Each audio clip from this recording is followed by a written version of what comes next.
Bien depuis hier soir, depuis le conseil d'administration, la décision est actée. Vous ne serez plus président de l'ASM à la fin de la saison, c'est ça, à partir du 1er juin. À la fin de la saison et à partir du 1er juin, parce qu'on terminera notre saison un peu plus tôt que ce que nous avions prévu. Alors quelle est la raison de cette décision, tout simplement, hein? Ben, la raison, elle est simple, c'est que moi je suis parti du principe que quand j'ai pris ma responsabilité de président, j'avais une mission qui était orientée sur la transformation du club, à la fois au niveau du sportif et à la fois au niveau du business. Le début était compliqué parce que pendant les 2 premières années, il y a eu la pandémie, la Covid qui nous a empêchés d'avancer assez rapidement. Donc les transformations ont été engagées pleinement à partir de cette année. Et une fois que les fondations sont posées, il y a une nouvelle phase dans la construction et il fallait, à mon sens, un nouveau profil. Et au-delà de ça, il faut le reconnaître, j'ai passé 3 ans animé, chahuté, avec une pression de tous les instants. Et quand on demande à renouveler son mandat, on se pose toujours la question, est-ce que je suis l'homme de la situation, notamment au niveau de l'énergie, au niveau de l'envie. Parce que le poste de président, je le dis à tous ceux qui veulent être président dans le futur, c'est un poste qui est exigeant. Et à la réflexion, le fait de passer le témoin était la meilleure solution pour le club. Parce que je pense qu'on doit penser au club avant de penser à soi-même. Ça veut dire que vous n'aviez plus envie? Alors l'envie, je peux vous dire que ce matin j'étais avec les joueurs, avec l'ensemble du staff. Il y avait de l'émotion et j'avais une émotion personnelle. Et cette émotion personnelle, elle est liée à cette envie et cette passion. Mais ça dépasse l'envie aujourd'hui. C'est la question de se dire, dans cette nouvelle phase, est-ce que je ne serai pas, non pas à 100%, mais à 150%, parce que le job de président, c'est tous les jours.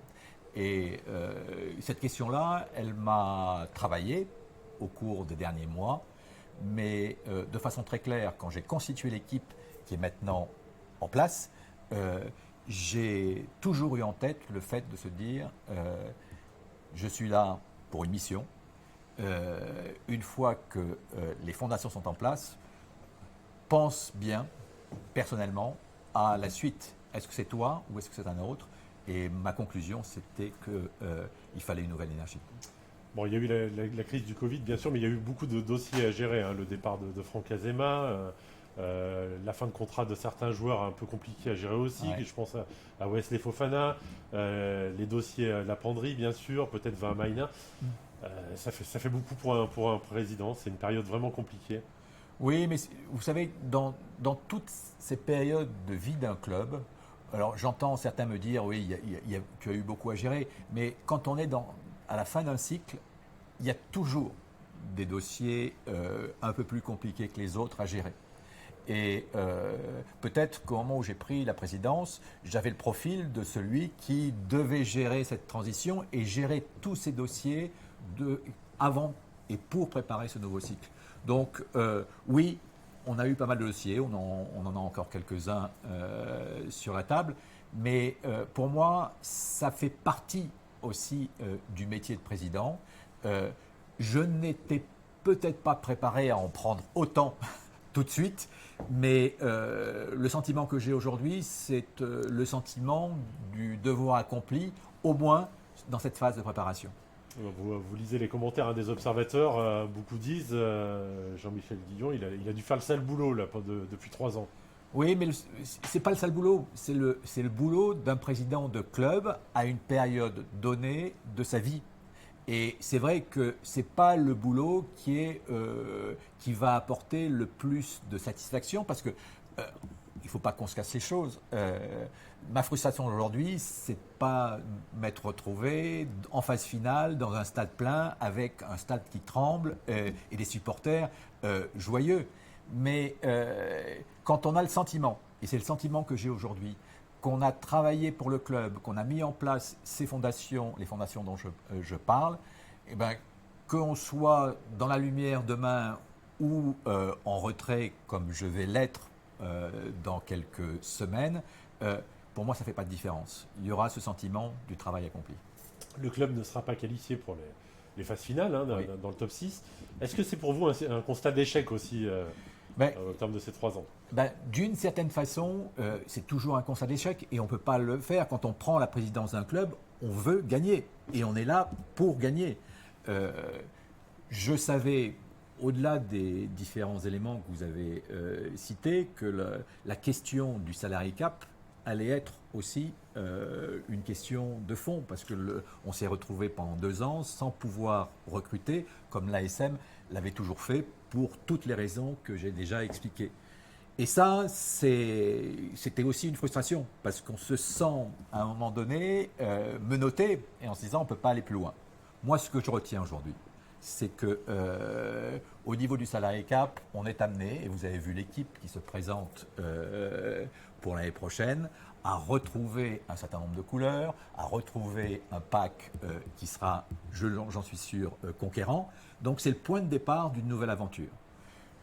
J'ai pris la décision de ne pas écrire avec le club de nouveaux chapitres, même si je reste au conseil d'administration, donc je serai toujours présent et actif au niveau du club.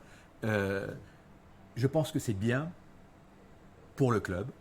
Et cette satisfaction personnelle, un peu égocentrée d'être sur le devant de la scène, c'est pas dans ma nature.